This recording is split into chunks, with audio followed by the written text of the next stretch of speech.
कपड़े धोने वाली बहू। शादी के पहले से ही विभा को कपड़े धोने का बड़ा शौक था। कभी नल के नीचे तो कभी तालाब के पास। अरे मेरी नीली वाली लुंगी नहीं दिख रही है। विभा की अम्मा, कहाँ रखी है लुंगी? अरे वो तो विभा ने परसों ही धोकर रखी थी आपकी अलमारी में, देखो वहीं होगी। वो ना मैंने आज धो दी, मुझे लगा कि गंदी हो गई होगी। अरे कैसे गंदी हो गई थी? उसे तो मैंने पहना भी नहीं। हे भगवान, इस लड़की के कपड़े धोने की आदत से परेशान हो गया हूँ मैं। जितना तो घर में राशन नहीं आता, उससे कहीं ज्यादा डिटर्जेंट पाउडर का खर्चा है। इसकी शादी करवा दो, शादी जाए अपने घर में ही करे काम, फिर चाहे घर के कपड़े धोने हो या पूरे गांव के। हाँ ठीक बोल रही हूँ, देखता हूँ मैं कोई लड़का। वो दिन भी आ जाता है जब विभा को देखने लड़के वाले आ जाते हैं। लड़की मुझे अच्छी लगी। होने वाली सास कहती है, बेटी अगर कुछ पूछना है तो पूछ लो। वैसे तो हमारी लड़की बहुत ही शर्मीली है, जो बोल दो वो मान लेती है, इसे क्या पूछना होगा। अरे कैसी बात कर रही हो माँ, मुझे इन लोगों के घर रहना है, सवाल तो कई है। हाँ हाँ बेटा, पूछ लो ना, क्या पूछना है। आप लोगों के घर कपड़े कौन धोता है? सास का मुंह बन जाता है। देखो, अगर तुम ये कहना चाहती हो कि तुम्हें कपड़े धोने नहीं आते तो सुन लो, कपड़े मैं ही धोती हूँ, लेकिन तुम्हारे आ जाने के बाद मैं रुमाल तक नहीं धोऊंगी। अरे चुप रहना भाग्यवान, बहू बेचारी घर आई नहीं, उसे डराना शुरू कर दिया।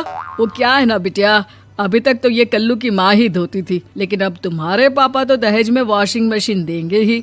तभी विभा की माँ बोल पड़ती है, सवाल भी पूछा तो क्या। वैसे भाई साहब, मशीन की तो फिर भी कपड़े धोने की कैपेसिटी होती है। मतलब जो बिटिया दे रहे हैं ना विभा, इसे कपड़े धोने का बहुत शौक है। ये आप लोगों के क्या, आस पड़ोस गांव मोहल्ले सबके कपड़े धो दे और उफ तक ना करे।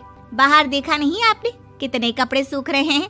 सब हमारी बिटिया ने ही तो धोए हैं। बस भी करो ना माँ, शर्म आ रही इतनी तारीफ सुनकर।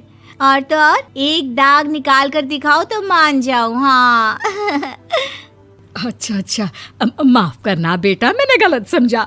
हमें तो रिश्ता बहुत पसंद है। और ऐसे जुड़ जाता है रिश्ता कपड़े धोने का शौक रखने वाली विभा का। उसकी शादी हो जाती है कोयला फैक्ट्री में काम करने वाले कल्लू के साथ। शादी के बाद अचानक विभा चिल्लाती हुई सास के पास आती है। सासू माँ, अरे सासू माँ कहाँ है आप?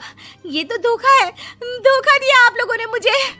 इसे ससुर के चक्कर के बारे में पता चल गया। अरे तो उसमें तुझे क्यों धोखा मिला है? अरे नल में पानी नहीं आता, कपड़े कैसे कब धुलेंगे? अच्छा, तू पानी नहीं आ रहा उसकी बात कर रही है। तो आपने क्या सोचा? कुछ नहीं। अच्छा, तेरी माँ ने कहा था कि कपड़े धोने का शौक है तुझे, याद आया मुझे। शौक बोलकर कपड़े धोने वाले मेरे जुनून को कम ना आके सासू माँ, कपड़ा धोना मेरा गुरूर है। तभी पति भी वहाँ आ जाता है। अभी मैंने इसे सनी देओल की फिल्म दिखाई है, उसी के डायलॉग मार रही है माँ। अच्छा सुन, साफ साफ बता रही हूँ, पानी सुबह 4 से 6 और शाम को 10 से 12 आता है, समझी? विभा टाइमिंग सुनकर हैरान हो जाती है। ये क्या भूतों का मोहल्ला है? सुबह 4 बजे उठकर कौन कपड़े धोता है? 4 बजे टंकी में पानी जाता है, फिर सारा दिन धोना ना, किसने मना किया? अरे कैसी बात कर रही हैं? 200 लीटर की टंकी में कितने कपड़े धो लूंगी मैं? सुबह ही उठ जाऊंगी मैं। अब क्या था, विभा सुबह 4 से लेकर रात के 12 बजे तक कपड़े ही धोती रहती। एक रोज सास पड़ोस से निकलकर कहीं जा रही होती है कि साथ वाली कहती है, हाँ कल्लू की माँ, जरा ये बताओ कि 2 साड़ी है, 2 ब्लाउज और एक पेटीकोट और एक नाड़े वाला लंबा कच्छा। हाँ तो? अरे तो क्या, कितना लोगी धुलाई ये बताओ। धोबन दिख रहे हैं हम क्या?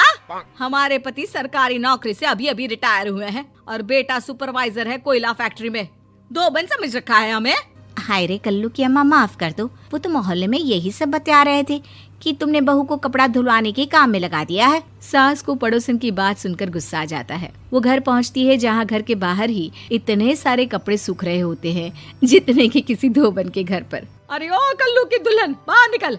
माँ जी यहीं आ जाओ, बाथरूम में चादर धो रहे हैं हम। अरे अभी हम धोते हैं, तुमको बाहर निकलो। ये आस पड़ोस वाले बोल रहे हैं कि हम बहू से कपड़े धुलवा कर उसे कपड़ा धोने वाली बना दिए हैं।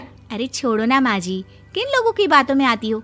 आस पास के लोगों का तो काम ही होता है कि वो किसी तरह सास बहू को लड़ा दे। बहू सारे घर के कपड़े धोती है, ये क्या कम है? बोलिए।